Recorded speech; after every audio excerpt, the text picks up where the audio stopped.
17 शंकु चैप्टर का 32 नंबर का सवाल है। इस सवाल में हमको कैनवास का क्षेत्रफल निकालना है। किसका? कैनवास। तो एक सर्कस का तंबू है जो 4 मीटर की ऊंचाई तक बेलनाकार है और फिर ऊपर शंक्वाकार है। इस तंबू को बनाने में कितना कैनवास लगेगा, उस कैनवास का क्षेत्रफल हमको निकालना है। तो हम जानते हैं कि कैनवास जो लगता है तंबू बनाने में, मतलब कपड़ा जो लगता है, वो अगर बेलनाकार है तो इस चारों साइड से लगेगा कपड़ा, और ऊपर शंक्वाकार है तो जो उसकी का वक्र पृष्ठ है उस पर कपड़ा लगेगा। तो कहने का मतलब ये है कि बेलन का भी वक्र पृष्ठीय क्षेत्रफल और शंकु का भी वक्र पृष्ठीय क्षेत्रफल, क्योंकि बीच में यहाँ से यहाँ तक क्या है, खाली है, तो केवल वक्र पृष्ठ को कैनवास से ढकना है। तो इसका हम लोग क्या निकालेंगे? वक्र पृष्ठीय क्षेत्रफल बेलनाकार भाग का भी और शंक्वाकार भाग का भी।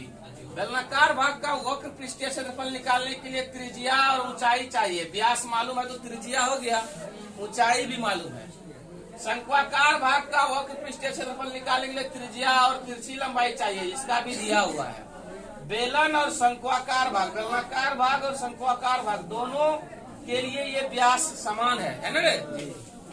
तो अब सारा कुछ हमको दिया हुआ है। शंकु का वक्र पृष्ठीय क्षेत्रफल निकालने के लिए त्रिज्या और तिरछी लंबाई चाहिए, मालूम है। बेलन का वक्र पृष्ठीय क्षेत्रफल निकालने के लिए त्रिज्या और मेन ऊंचाई चाहिए, मालूम है।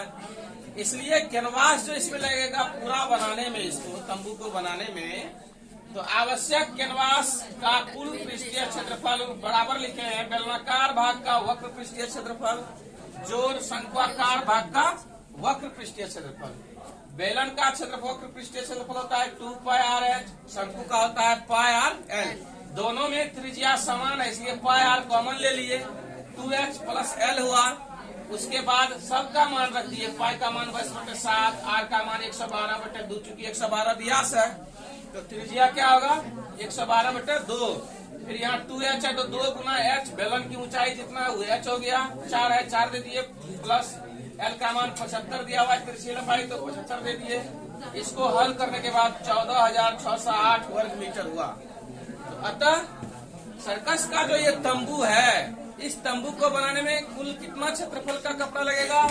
14,608 वर्ग मीटर का कपड़ा लगेगा इसको बनाने में।